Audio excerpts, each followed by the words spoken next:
Kakšno gospodarsko politiko bi morali voditi Slovenija? A se preveč osredotočamo na uvoz in smo s tem bolj ranljivi?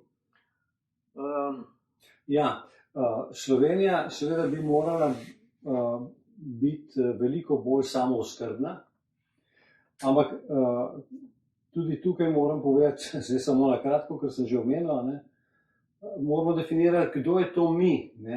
Ker Slovenija, ko bo Slovenija delala za Slovence, kar zdaj se Slovenijo razgrajujejo, bo seveda morala imeti drugačno politiko, ampak drugačna politika si začne pri suverenosti. In najbolj pomemben element suverenosti, pa med najbolj pomembnimi je monetarna suverenost, ki je nimamo.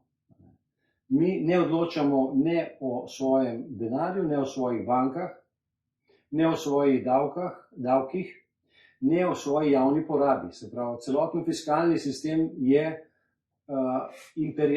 imperialno upravljan.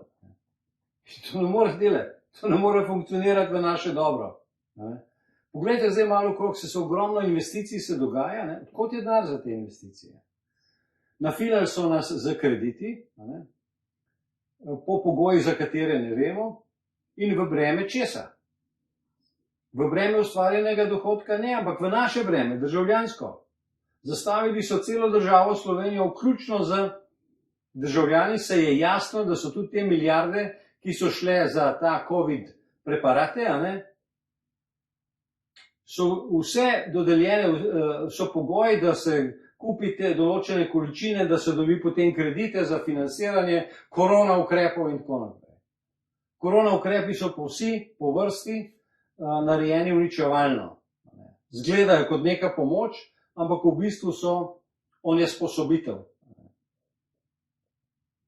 Plačujejo se pa iz naših žepov.